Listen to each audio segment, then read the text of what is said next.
Լևոն ջան, ուրեմն վերջին տարիներին ինձ ստացվեց, որ հայրենիքի, ասենց ասած, ու պետության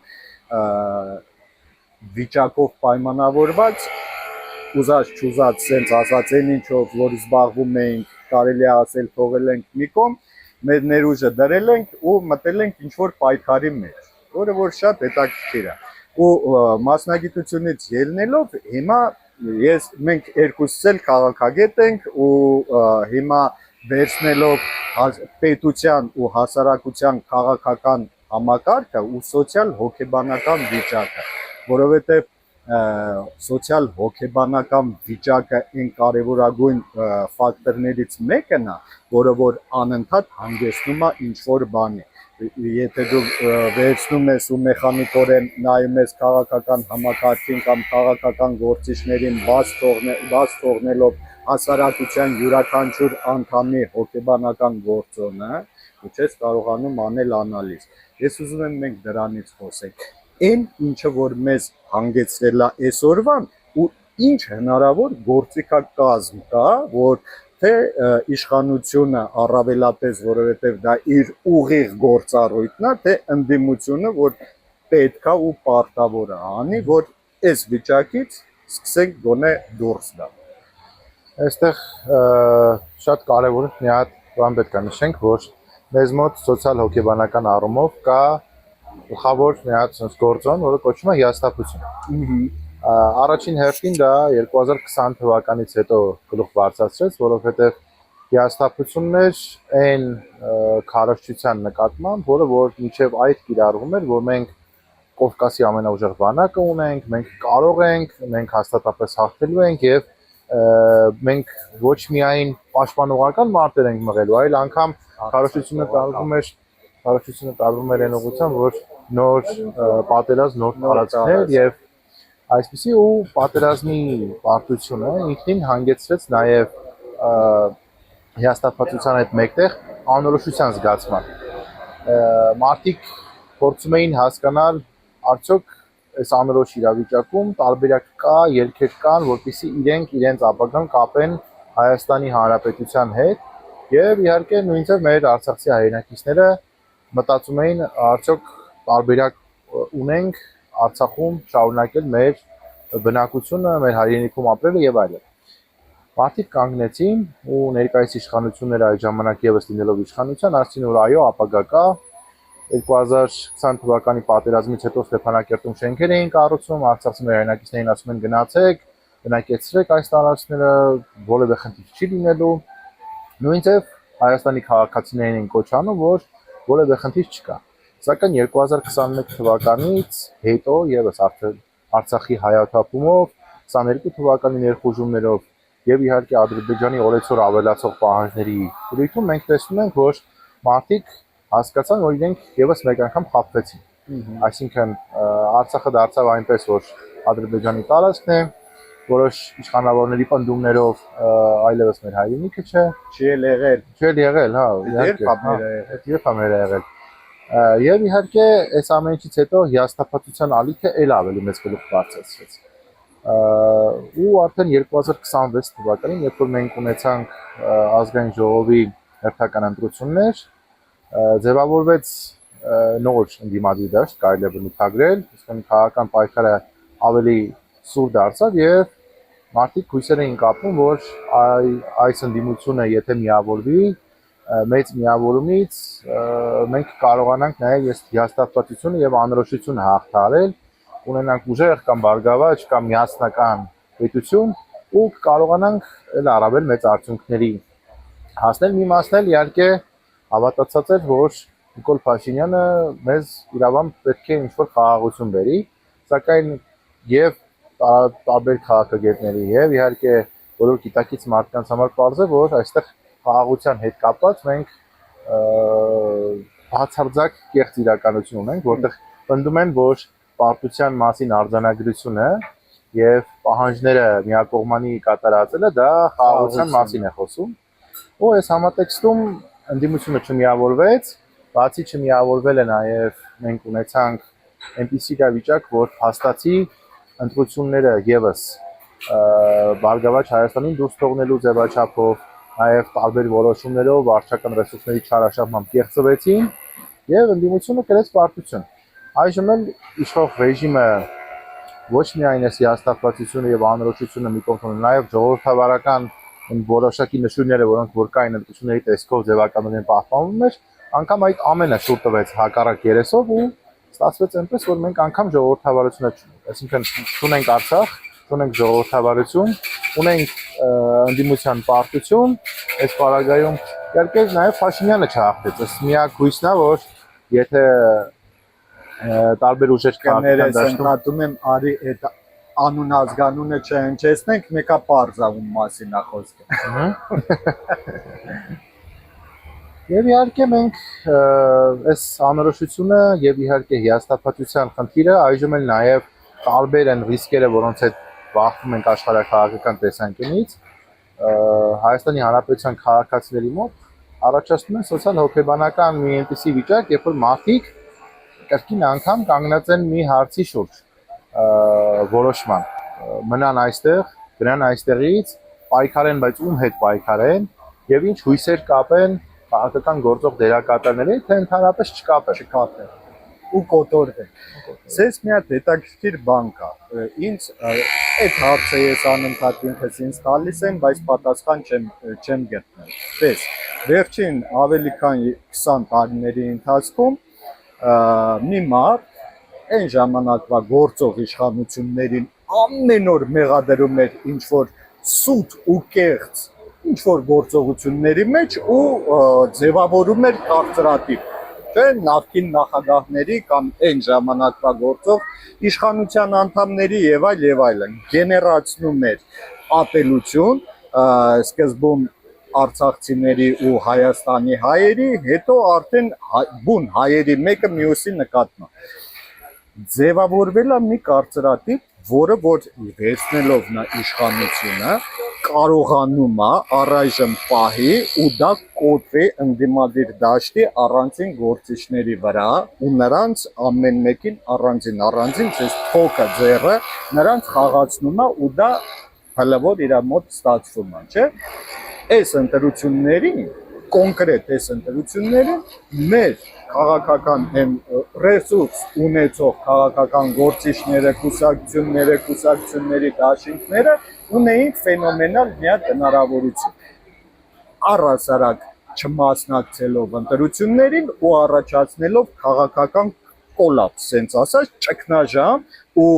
գործող իշխանությունը իր կուսակցությունով երբ որ արդեն սկսելու էր քարոզարշավ, դրան զուգահեռ իրենք անեին հակաքարոզչություն, բայց միասնական մի բևեռով, որը որ նրան կտաներ ուզած-չուզած ընտրությունների, իսկ իրանք հստակ կկարողանային կանգնել ու ասել դու լեգիտիմ չես, որովհետև մյուս կողմից, եթե դուք գնում եք ընտրությունների, բայց չունեք կոնկրետ սոցիոլոգիա, դուք վստահ չեք, որ դուք վերցնելու եք իշխանությունը, բայց հայտարարում եք, որ դուք հաղթելու եք, իսկ հնարավորությունը ու հավանականությունը շատ մեծ է, որ դուք պարտվելու եք ու ելի կոտրվելու է ձեր գլխին ինչ-որ բան։ Ու նա հստակ ուներ ծրագիր, գիտեր, որ մասնակցելու են, չեն հաղթելու, ինքը կեղծելու է ընտրությունները, իրանց ուղղորդելու է սահմանադրական դատարան կամ փողոց գեներացնելու դեպքում նա էլի ուներ գործիքակազմ, այսինքն պլան B, պլան C, պլան չգիտեմ ինչ, նա ուներ, իսկ ընդդիմադիր մեր լիդերները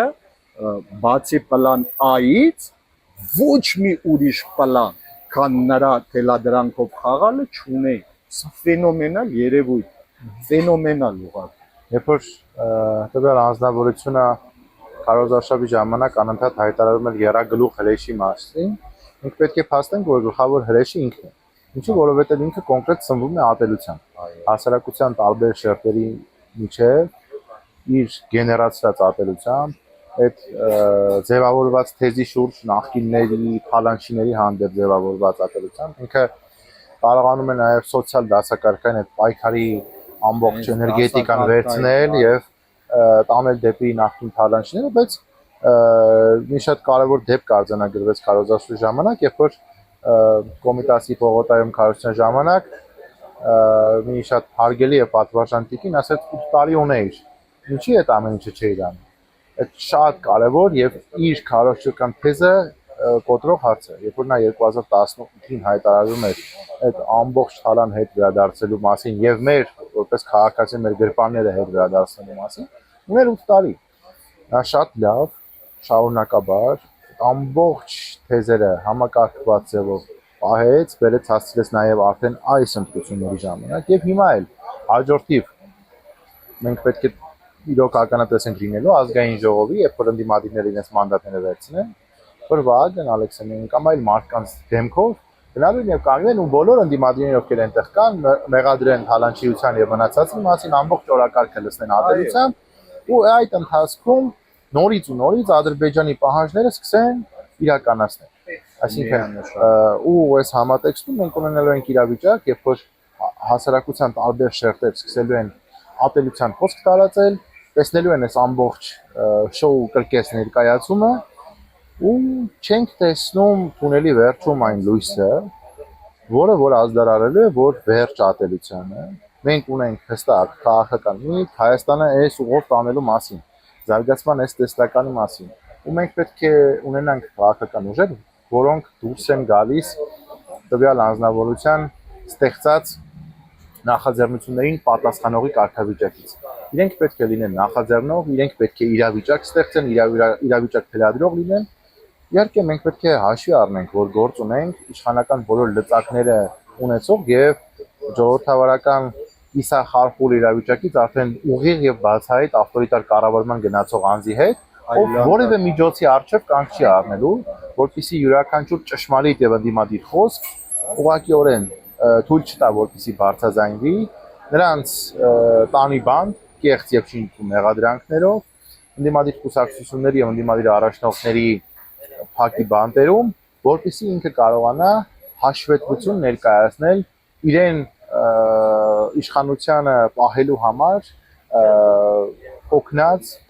Եվրոպական միության երկրներին, Ադրբեջանին, Թուրքիային, որովհետեւ կարելի ասել, որ մենք ունենք մարդ, որ արդեն իսկ զուտ իշխանություն պահելու եւ իր կատարած գործունեության համար արժանի պատիժ կրելու փոխարեն նա ուղղակի գնացել է Հայաստանի ամբողջ շահը վաճառել է օտար պետություններին եւ դրանով իսկ ինքը դարձել է ուղղակի Հայաստանում դեսպան օտար ուժերի ներկայացուցիչ որպես Դաժանը ուրեմն այսօր աչքովս ընկավ ապագա ազգային ժողովի նախագահը երիտասարդների հետ հանդիպման ժամանակ քարոզություն անում, որ Ադրբեջանի հետ խաղաղությունը բաց սահմանները ֆանտաստիկ լավ բան է, այն ֆոնին, որ 2 օր առաջ Բայրամովը ասել է, որ հայկական ագրեսիայի պատճառով 4000 ու ավելի մարդկանց ճակատագիր պարզ չէ ու հայկական կողմը պետք է եւ կարգավոր է այդ հարցին պատասխան տալու։ Իսկ ազգային ժողովի ապագա նախագահը ասում է ինքան փուփուշ բան է, եկեք այդ երկու երկրների ղեկավարները ու ժողովուրդը, որ ուզում են լավ ապրել, թող լավ ապրեն, թող ապրեն, բայց ինքը անամոթաբար չի բացատրում, որ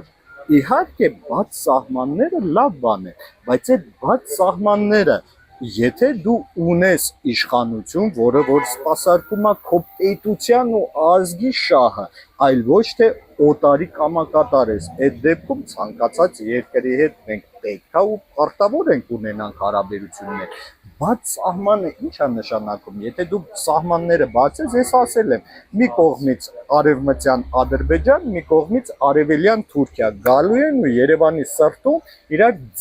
ձեռքի սեղմեն։ Հիմա դա լավ բան է, թե չէ։ Իհարկե, որ ասենք, եթե էսենց վերցնես, որ այդ երկու երկրները կպնեն իրար մեջ իրանք հո պատերազմ չեն անելու, բնականաբար չեն անելու, չէ։ Իսկ սրանք այդ բաց ճանապարհների, կոմունիկացիաների բացելու, գործարկելու պայմաններում չեն գնում ու պահանջ չեն ներկայացնում։ Ադրբեջանին ասեն օրինակ, եթե ուզում ես բաց ճանապարհ, դու քո զորքը պետքա տանես անվտանգ հեռավորության վրա։ Եթե մենք պայմանավորվում ենք, որ պիտի իրար հետ խաղ ապրենք, զորքը մցրել ես քիթս, որ ինչ անես։ Որ մեր գերիները, այն անմեղ մարդիկ, որ անօրինական ցմա դատում եք, Թուրքիային ասել ընկեր, ուզում ես դիվանագիտական հարաբերություն, վերջի վերջո պիտի ճանաչես հայոց ցեղասպանությունը, չէ՞ որ հենց առաջինը 20-րդ դարի սկզբից թուրքական դատարաններում կարծեմ թվով կարողա սխալվեմ, բայց բազմաթիվ մոտ 100 դատավճիռ կա, որ թուրքական դատարանը այդ մարդկանց մեղադրել է ու ասել է, որ դուք հայերին կոտորել եք զանգվածաբար, դա դուք ճանաչել եք արդեն ավելի քան 100 տարի առաջ, հիմա դու այսօր որ դրել ես կներեք արտահայտությանս 4-ով ատկազ ես անում, ասում ես այդպես բան չի եղել, մեր կողմից, մեր պետության ղեկավարը չկարողանա պնդել, որ նման բան եղել է, բայց եղել է, բա դու ուզում եք հարաբերություն, շատ լավ է, բերեք անենք դա, բայց SSS պայմաններով ու ընդ որում, եթե դուք ուզում եք մեր հետ բարեկամություն, գնացեք մի հատ էլ երաշխավոր բերեք, որ այդ երաշխավորը ասի Թուրքիան ու Ադրբեջանը ուզում են քո հետ խաղաղ ապրել, ես էլ դրա համար երաշխիք եմ տալի, այլ ոչ թե դու մուրա խաղաղություն են դեպքում, որ այս անցած գիշեր թուրքական Բայրակտարը ամբողջ սահմանի հայ-թուրքական սահմանը լավ սենց կոնկրետ մտել է հայկական տարած ու բան անում, նկարում է։ Էլ չեմ ասում, որ հիմա բանը այն մի հատ կին կա, ոնց որ առողջապահության նախարարն է, գործուղվել է Թուրքիա, թուրքական բյուջեի հաշվին։ Դա կաշառք չէ ուղիղ հայ բարձրաստիճան պաշտոնյայի համար։ Այդ մարդը ոչ բժիշկ է, ոչ բանի այդ գնացել է ինչ որ գագաթնաժողովը միջոցառում է երկրաշարժերի կանխարգելման, չգիտեմ, այս թեմայով գագաթնաժողով է Թուրքիայում։ Ոչ ինքը փրկարար է, ոչ բժիշկ է։ Նա ուղղակի, եթե չեմ սխալվում, իրավաբանա ու գործուղել է վարչապետը, նայել ժպիտը դեմքին գնացել է Թուրքիա։ Եթե դու չունես Թուրքիայի հետ դիվանագիտական հարաբերություն, ինչի համար ես իրան գործուղել, օրինակ գործուղեիր Ճապոնիա ու ընդ որում մասնագետների, որովհետև ճապոնացիք ամեն օր մաստեր կլաս են ցույց տալի ու ունենց են անում, որ երկրաշարժերից իրանց սարկած շենքերը կամ չեն խլվում, դրանից հետո էլ շատ արագ կարողանում են վերականգնել, որ դա խոչընդոտ չհանդիսանա։ Դու սրան ինչի համար ես գործուղել Թուրքիան, թուրքերի հաշվին։ Տեսեք, մենք բոլորս էլ եւ ես վստահ եմ, որ Հայաստանի Հանրապետության յուրաքանչյուր քաղաքացի էլ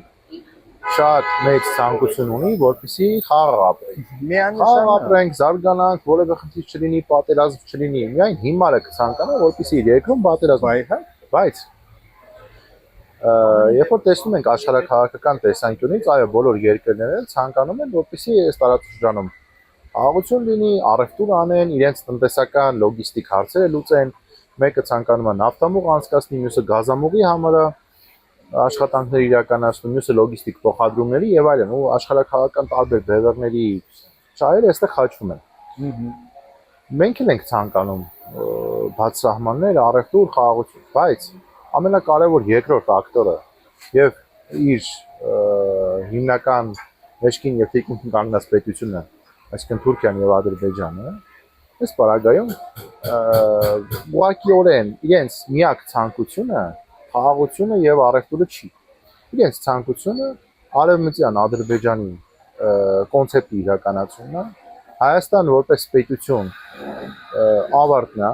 պետականության կամ գուցե եւ սիմվոլիկ ինչ-որ թույլ կտան այդ մարդկանց, ասենք գնացեք դրոշ պահեք, օրներ կունեցեք, Երևանի տարածքում ձեզ համար պատտվեք։ Մենք մեր անելիքները կանենք, ձեզ էլ կասենք ինչքան բյուջե ենք տալիս, դուք կառավարեք։ Այսինքն եթե մենք իմանայինք, որ այս երկու պետությունների հիմնական նկարտումը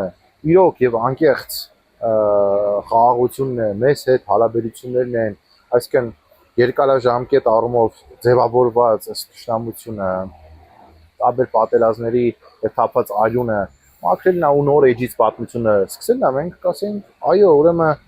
մենք ենք սխալվում, որ նրանց մեղադրում ենք եւ հարցեր ենք ուղում, թե ինչու է օրինակ առողջապահության նախարարը գնացել գործուղման այն Թուրքիայի հաշվին, կամ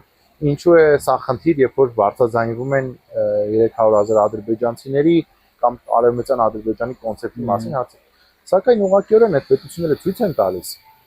որ իրենց նպատակը կոնկրետ Հայաստանի Հանրապետության պետականության վախճանն է։ Ինչի մասով մեր ներկայի իշխանությունները մեզ ուղղակի հակառակ պատկերն են փորձում ցույց տալ մի քանի կանեստր բենզինով, որ տեսեք, այո, Ադրբեջանը մեզ մի քանի կանեստր բենզին է տվել, մի քանի կիլոգրամ անաստակերի ենթակա ցորեն է թույլ տվել, որպեսզի անցնի, եւ հիմա էլ երբ որ իրանց տրամադրենք միջանցք, այդ միջանցքը կդառնա հարատև խաղաղության հիմնական առանցքը։ Մենք ասում ենք միջանցք առևտրի համար, իրենք հասկանում են կոնկրետ տարածքային պահանջ, որը որտեղ հայ մաքսավորը կամ որևէ հայ զինվոր, հայ ոստիկան չպետք է լինի եւ չպետք է խանգարի իրենց անցուդարձին։ Այստեղ մի հատ էլ կարևոր բան կա, որ մենք ունենք նախադեպ կոչվող իրավունքի մեջ, մենք ունենք մի բանը կոչվում է նախադեպ, այսինքն շատ գործողություն, որը տեղի է ունեցել։ Նախադեպից, երբ որ գնում են այդ իրավիճակը դարձնում են սովորության, վերջում էլ սովորությունից դառնում է օրենք։ Հիմա երբ որ կա եղել է խորհրդային միության ժամանակ նախադեպ, որ գնացքի կայարանը մեղրու ենթարկվել է ադրբեջանական էլեկտրական գնացքների ցանցի, փորձում են այս ամենը սովորություն դարձնել, ասել մենք այստեղով գնալու ենք, գալու ենք, այստեղով գնալու ենք, գալու ենք։ Ինչ որ X ժամանակ հետո իրենք արդեն սա փորձելու են ամրագրել որպես իրենց տարածքային դե ֆակտո պահանջ, այնուհետև որոշակի խնդիրներ են մատնանշելու, որ իրենց այն մարդիկ, ովքեր եկել են եւ Հայաստանում բնակվում են, իրենց հայրենակիցները կանգնած են անվտանգության խնդրի առջև եւ այդ մասով պետք է իրենց ոստիկանական եւ ռազմական ուժերը կան Հայաստան իրենց անվտանգությունը ապահովեն, անկլավների հարցեր ունենք եւ այլն։ Բայց միևնույնն է, նորից ենք վերադառնում նախորդ թեմային։ Այս բոլոր ռիսկերը եւ վտանգները թողած ներկա իշխանությունները մեզ շարունակելու են ցույց տալ, այսքան լավ է եւ ուրախ ենք, որ մեզ մոտ ադրբեջանական բենզինը 20 դրամ ավելի էժան է, քան ռուսականը։ Այն չար հիբրիդային պատերազմող Ռուսաստանը մեզ 20 դրամ ավելի քան բենզին է վաճառում եւ հրեշավոր ծրագիր ունի Հայաստանը կանդելու։ Բոլոր պետություններն ունեն իրենց սեփական շահերը։ Որևէ մեկը մեր գեղեցիկ աչքերի համար մեզ որևէ բարություն, լավություն չի վաճառելու։ Բայց մենք դա գիտակցելով պետք է նաև հասկանանք մեր ներկայիս իրողությունը, ինչի առջև ենք կանգնած եւ ում միջոցով ենք ուզում պայքարել։ Ուզում ենք մի իշխանության հետ պայքարել այս բոլոր վտանգների դեմ, որը որ պատերազմում եւ 3 պատերազմներում կրել է պարտություն, այսինքն ներխուժումների մասով գրեթե 5000 զոհ է տվել, բոլոր պահանջները Ադրբեջանը միջև այս, որոնք որ նրա արժեվ դրել է, ոտնային աշխատանքի նման գլուխը կախ իրականացրել է եւ հիմա ես ուղղակիորեն չեմ կարող գիշերը գլուխը դնել բարձին եւ հանգիստ քնել, երբ որ գիտեմ, որ իրենք հաջորդիվ ուղղակիորեն իշխանություն պահելու եւ մի քանի ավել պարգևավճար ստանալու համար մի քանի կիլոմետր տարածք, այստեղից, այնտեղից ուղղակի կցոն հանձնելու է արևել երկու։ Դու մի ինչ որ մի X պահի ասելու է դե հիմա էսա։ Ընդ որում իր այդ քարոզարշավի ժամանակ ասած աղետաբեր պատերազմը քայլերի հաջորդականության, որ ես ասեցի ինքը ունի տարատեսակ պլաններ զարգացման հնարավոր չէ, հնարավոր տարբերակներից մեկը դա է։ Նա հրահրելու է պատերազմ ու միանգամից ստորագրի վերջնական կապիտուլյացիա, ասի դե հիմա էսա։ Իսկ ով որ հաղթել է, այլ տերն է դառնում, չէ՞։ Ոնց որ Արցախը նա հիմա իրանց սուվերեն տարածք է, տենց էլ Հայաստանը իրանց սուվերեն ախտեր կացի կարում է, պահեի։ Քիչ եք տրվել։ Քիչ եք կռվել։ Գնայք զոհվեք։ Գնայիք մեռնեիք։ Դուք Ադրբեջանի պետք չեք, մեզ էլ պետք չեք։ Ով էլ որ մնացել ով էլ պատերազմից հետո մնաք, ասի դուք քիչ եք զոհվել։ Հա, զոհվեիք, հանգիստ ապրեիք։ Մեկ էլ երեք կարծեմ թե առաջի օրը հայտարարեց, որ Սևանում օգոստոսին ֆեստիվալ է կազմակերպելու ու քանի որ ինքը շատ է սիրում սիմվոլներ, Դա շատ մեծ սիմվոլ է, էլի Սևանի ափին վարչապետ է կազմակերպել ինքը։ Ես դա абսուրդ է, ասենք ամբողջ տարածաշրջանը կրակի մեջ վառվում է, որ երկրի ղեկավարը առաջին դեմքը պիտի զբաղվի ինչ որ գործերով, ինքը ասում է, այ դուք Մենք խնդիրներ չունենք։ Պրոբլեմ չկա, Ուղղակի իր դեպքում պետք է Գյոբչա ֆեստ կազմակերպել, երևի իրան ավելի տիպիկ կլինի։ ինքը 100% հենց էդ էլ անում է, երեք ես դրա մասին ասել եմ ու սայլուտ է խփելու։ Լավ, ինչ որ է, մենք անընդհատ ուրեմն շարունակաբար պիտի հանդիպենք, խոսենք մեզանից հասածը ու լուծումներ նաև առաջարկելը, ինչը որ գլուխներս կախ կանենք, ինչեւ տեսնենք ուր ենք հասնում։ Շնորհակալ եմ։ Շնորհակալ եմ ես Լևոն։